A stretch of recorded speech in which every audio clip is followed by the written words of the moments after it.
Hi, and thanks for tuning in.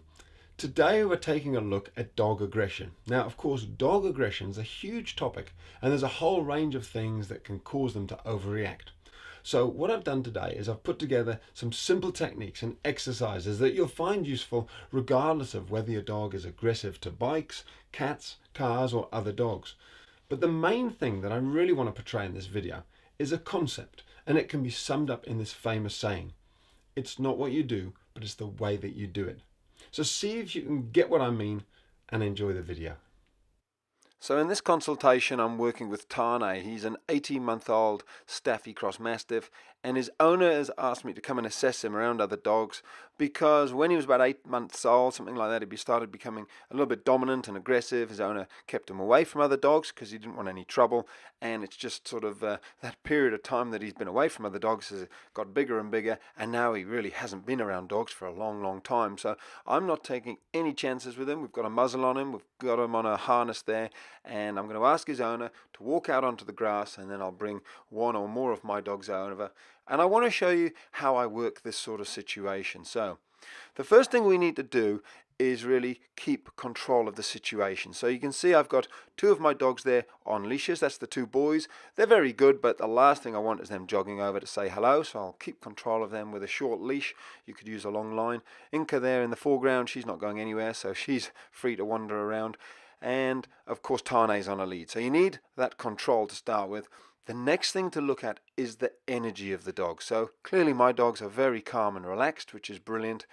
On a scale of 1 to 10, I'd probably put him down at a 2 or a 3. But Tane here, you can see his energy level is much more what I'd say is a 7 or almost an 8. 8 out of 10. His tail is upright. He's stiff and strong, and he's pulling towards my dogs. Not really what you're looking for. So when a dog's feeling like this, confident, strong, and almost looking for a bit of trouble and sort of wanting to man up, the best thing to do is give them some time. Just move them away. They're not ready yet. And time's on your side. As you'll see, Tane will calm down, but you don't want to bring him over to meet the dogs in question when he's in that sort of state. Now what I'm going to do here is a very simple technique, but it's very powerful. It's something I call stop, start, change direction. You basically put a lead on your dog, you walk them round and round, doing anything except for focusing on the other dog. In other words, I'm going to focus my dogs on the grass to the right and the grass to the left. Come on guys, let's go and smell the flowers. Tane's owner's doing the same, and you're going to see that just a few minutes of this is going to calm his dog right down. It's actually truly amazing. I'll show you a shot of before and after. But what he's doing now as well is he's going to get in front of his dog, and I'm saying do a calm freeze, something I use a lot. You crouch down, put your hand under his collar, and if we have a look at his dog now, you'll actually see, this is just a few minutes later, his dog's energy's gone right down. If you look at that tail, we'll zoom in and have a look, but the body language of this dog is so completely different to the body language and energy of the dog that we saw just before. Here he is just 10 minutes earlier, confident, dominant, tail erect, challenging. You know, he's not in this state. You don't want to be taking him over and introducing him to other dogs. It's only going to go pear-shaped. So you want to do a little bit of work with him, and 10 minutes later, here he is. Tail's in completely the other opposite direction, hanging down. He's relaxed. He's very inquisitive. He's interested. He's calmed right down. Totally different dog. You'll have far more success with him in this sort of a state. So now that Tane is calmed down somewhat, I'm going to apply a technique that I call the parallel walk, and it's quite fascinating. I'll just let all of this roll and talk you through it. The parallel walk is exactly as it sounds. It's where you walk parallel to the other dogs, and as you can see, we've started off quite far apart from each other, walking parallel, but we're going to move closer and closer together. Now, the idea behind this is it's the exact opposite of a sort of a predatory attack from the front.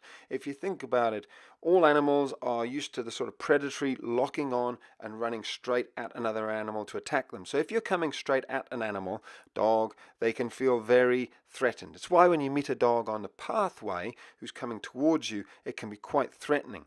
However, dogs, when they walk parallel like this, it's far more like they're part of a pack. If you think of a pack of wolves, they all walk in the same direction. And here we've moved much, much closer together. And Tane's, he's throwing his head around. He's actually wanting to get towards my dog Jack, so we just move away apart a little bit there. But he's doing really well.